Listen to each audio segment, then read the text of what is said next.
केला बेचने वाली चुड़ैल। एक बार की बात है, जादूपुर नाम के एक गांव में करतब दिखाती एक औरत एक रेड्डी के लिए गांव में आती है।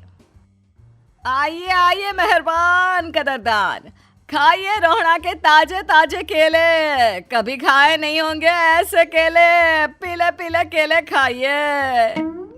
ये कहकर रोहड़ा हाथों में 4 केले लिए उन्हें सर्कल में जोर जोर से हवा में उछालती हुई करतब दिखाती है, जिसे देखकर आसपास के सारे बच्चे अपने अपने मम्मी पापा से उस औरत के पास जाने की जिद करने लग जाते हैं। पापा, ऐसा तो सर्कस में बॉल से होता है ना, ये आंटी तो केले से कर रही है। चलिए ना पापा, देखते हैं। रोहड़ा एक पतली सी तार पर चलती हुई केलों से करतब दिखाती है। आते जाते सभी लोग बाहर रुककर उसके करतब देखते हैं और वाह वाही करते नहीं थकते। जैसे ही एक आदमी पास आकर उसे पैसे देने लग जाता है, तब वो कहती है, अरे नहीं नहीं साहब, मैं करतब तो बच्चों के मन को बहलाने के लिए करती हूँ। धंधा तो मेरा केले का है। पीछे देखो मेरी रिड्डी, जो भी मेरे केले खाएगा मेरी तरह चुस्त दुरुस्त और तंदुरुस्त हो जाएगा। पता चलता है क्या कि मेरी उम्र 55 की है। अरे पर ऐसे ठंड के मौसम में कोई केला क्यों खाएगा? ये ऐसे वैसे केले नहीं है साहब, ये शरीर में गर्मी देते हैं। ठंड को दूर भगाए जो भी रोहिणा के केले खाए। पापा, अगर मुझे केले नहीं मिले तो मैं घर नहीं जाऊंगी। तभी उसके पापा कहते हैं कि बेटा, केले ठंड में कभी गर्मी नहीं देते। ये सब कहने की बातें हैं, सामान बेचने का तरीका है इनका। पर पिंकी नहीं मानती। मैं केले खाऊंगी। पिंकी की जिद के आगे नत्थू हार जाता है और उसे केले खरीद कर दे देता है। पिंकी खुश होकर केले घर ले आकर खाती है। अब मैं भी करतब करूंगी, कितना मजा आएगा। जादुई केले। पिंकी पहला केला खत्म भी नहीं करती कि वो बेहोश हो जाती है। दूसरे केले से एक काला धुआं आता है और रोहड़ा चुड़ैल बनकर बाहर निकल आती है। मेरे भूतिया केले बच्चे न खाए, ऐसा हो ही नहीं सकता। जादूपुर वालों, कब तक बचोगे? आ गई हूं मैं रोहड़ा, जिसका कोई नहीं कर सकता सामना। रोहड़ा पिंकी को गोद में उठाकर काले धुएं में कहीं गायब हो जाती है। शाम के वक्त नत्थू घर लौटता है और पिंकी को घर में ना पाकर उसकी माँ से कहता है, माँ पिंकी कहाँ है? अरे बेटा, उसे तो तू सुबह करतब दिखाने ले गया था ना, फिर कहाँ वापस आए तुम दोनों? मुझे लगा तू उसे अपने साथ मंडी ले गया होगा। हे भगवान, मेरी बच्ची कहाँ गई? मैं उसे घर ही तो छोड़कर गया था माँ।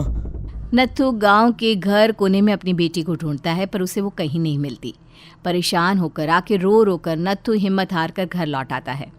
अगली सुबह रोहड़ा फिर से करतब दिखाने आती है और इस बार पिंकी की तरह रोनी केले खरीद लेता है। 50 रुपए दिए थे पापा ने, सारे पैसों की मैंने केले खरीद लिए हैं। अब मैं भी आंटी की तरह ही करतबबाज बन जाऊंगा। यही सोचते हुए रोनी केले खाता है और पहला अकेला केला आधा खत्म भी नहीं करता कि चुड़ैल उसके सामने आ जाती है। मेरे साथ चलने का समय आ गया है रोनी। ये तो बस शुरुआत है। अब इस गांव के सारे बच्चे धीरे धीरे मेरे कब्जे में होंगे, एक बच्चा भी नहीं बचेगा। ये कहकर रोना रोनी को गोद में लेकर काले धुएं में अदृश्य हो जाती है। इसके बाद हर रोज गांव में से कोई ना कोई बच्चा गायब होता, पर ऐसा क्यों हो रहा है किसी को भी समझ में नहीं आ पा रहा था। रोज की तरह अपनी बेटी पिंकी की तलाश में नत्थू गांव के एक तालाब के पास बैठा रो रहा था। कहाँ गई मेरी पिंकी? शकुंतला के जाने के बाद एक वही तो मेरा सहारा थी। अरे उसकी आत्मा कोस रही होगी मुझे कि मैं अपनी बच्ची को संभाल भी नहीं पाया। नत्थू ये कहता हुआ रो ही रहा था कि तभी तालाब में से उसे शकुंतला की आवाज सुनाई देती है। कहाँ थी तुम शकुंतला? हमारी बच्ची और सारे गायब हुए बच्चे रोहड़ा के कब्जे में हैं। वो बच्चों को जो केले देती है उससे बच्चे बेहोश हो जाते हैं और उसके कब्जे में आ जाते हैं और वो उन्हें ले जाकर काली दुनिया में ले जाती है। पर वो ऐसा क्यों कर रही है? ये मैं नहीं जानती, पर उस दुनिया का रास्ता मैं आपको बता सकती हूँ। जहां ये नदी खत्म होती है वहां एक केले का पेड़ है, उसके नीचे एक दरवाजा है, वहीं से रास्ता जाता है उस दुनिया का। ये कहकर शकुंतला की आत्मा गायब हो जाती है।